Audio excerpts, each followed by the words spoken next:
So hey everyone, I'm finally at my new place. Well, I actually said that before, but here's a new vlog on my new place and where I am and where I'm staying at. What's it like? It's about 8 p.m. right now. It's pretty cold actually, but I'm just wearing little clothes because I don't have a lot with me. There's a lot of culture shock here, actually. I prepared a hell of a lot for coming to Japan, but I'm very surprised still at a lot of things here.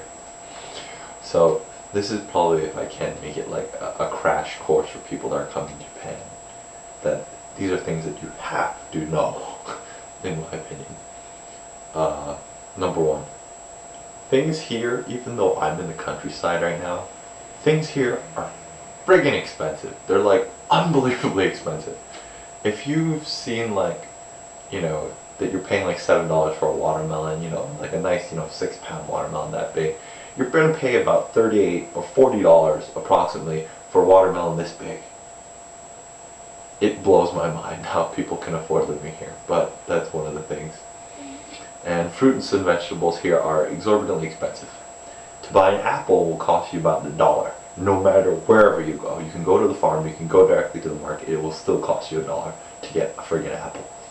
So, prepare for that. Next thing, if you need to prepare living here, get used to eating Japanese food. And learn how to cook Japanese food. You get to learn to love noodles, learn to love rice, learn how to make a different billion dishes with rice. You need to learn how to love tofu, learn how to love miso soup, because that's about all you're going to be able to afford when you get here. In terms of both furniture and stuff like that, you're going to need to spend money on that too. I got a furnished apartment, so it was okay. Another thing that's probably different from America is that they drive on the other side of the road here, so needless to say that I've had a couple of mishaps there, almost colliding head on with another car. And what's another thing that they have here? Well, and one of the things that surprises me is that people here are extremely polite. I don't know if they really mean it, but they're really polite. And when you put money, you have to put it on a tray. You can't just give it to the cashier, you have to put it on the tray.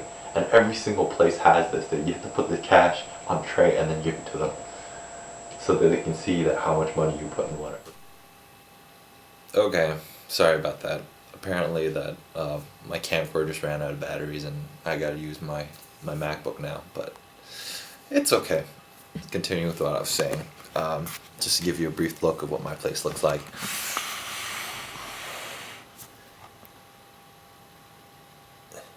Whoop. There you go. Nice and small. Nice and small.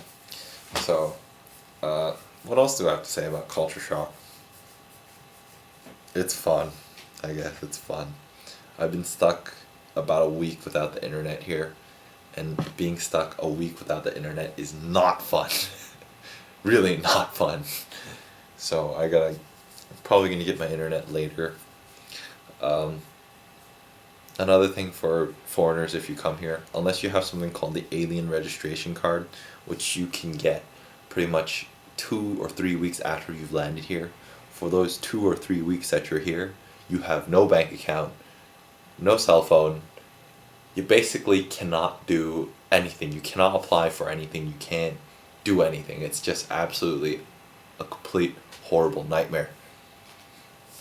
And one of the things that Japan doesn't have, that I really wish they did now that I'm here, is that of all the things that I need when I came here right now, the number one thing for some reason that I need right now is stick deodorant.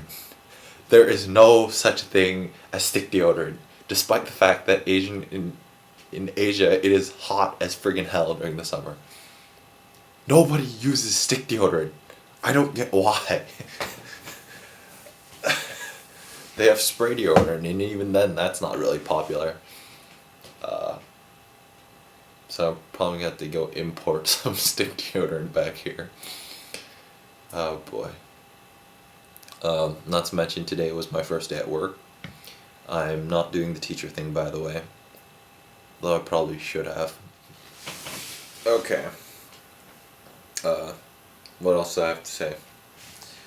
First day at work today. It's been relatively cool. I mean, I'm working at a Japanese law firm. First time ever work in a completely new environment.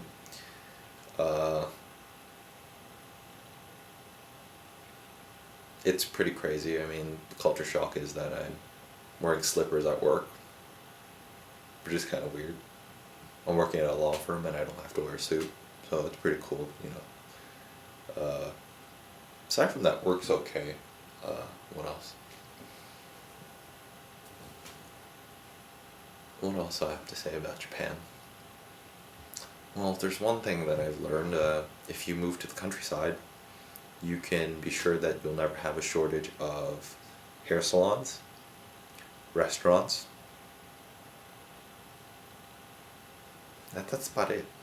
Because there's a ton of those around here. Like, holy crap, there's a lot of these around here. I mean, every corner there's at least one restaurant, and probably next to it's going to be the hair salon. And hair salons here are pretty damn expensive, I gotta say. They're about 30 to 50 bucks a haircut or so. I mean, it's pretty crazy. What else? If you want to go sign up at a gym, it's about $100. So everything here is just exorbitantly expensive. Exorbitantly expensive, despite the fact that I live in the countryside. So I have no clue what the hell it's like in Tokyo. Like, it's probably unbearably high. My pay doesn't really justify the means of living or anything, but hell, finally came to Japan, and after, you know, a long time of preparing for this, I'm finally here. You know, maybe it's probably gonna get better, but right now it's just, it kinda sucks. Kinda sucks, you know. But it'll get better. Oh, not to mention, you know, there's some people that, you know, I think I'll save that for later. Save that for next time. That'd be fun. Oh, one more thing that I noticed about Japan that's absolutely crazy. You know, when you study about Japanese pop culture and you look at the celebrities and whatnot, you know, probably one of the first people that you're going to see is, like, you know, those famous celebrities, like the female ones, you know, like Nanako Matsushima Nanako, or like Sawajiri Erika, you know. They're absolutely stunningly beautiful women. Stunning. You know, Sawajiri Erika, I mean, if you look at her, she's absolutely stunning.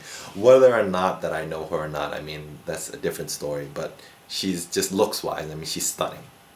Which is, you know, enough for me to say is enough. And, you know, I was thinking, you know, God, if I had a girlfriend like Sawajiri Erika, that'd be great. So, when I got here, I started riding the JR, which is the Japanese railway, and it was going to Nagoya. And that's what I noticed. Every single girl looks like her. You know, when you first see Sawajiri Erika, you're like, oh man, she's hot. And then when you go to Japan, every single girl looks like that. Like, what the hell? I mean, that blows my mind. I mean, my friend once told me that, you know, he's an old guy, obviously. He said that, you know, when Valentino first came out, he was like, wow, he's such a handsome movie star and stuff. And then the second this guy goes to Italy, he's like, every single jackass looks like Valentino. It's the same thing. You know, I thought Sawajiri Erika was hot, and then I go to Japan and every single woman looks exactly like that. I mean, what the hell? What the hell? Oh well, it's a crazy country that I'm in right now. Completely crazy country. We'll see how the rest of it turns out. Hopefully I'll get some music by then. Take it easy, guys.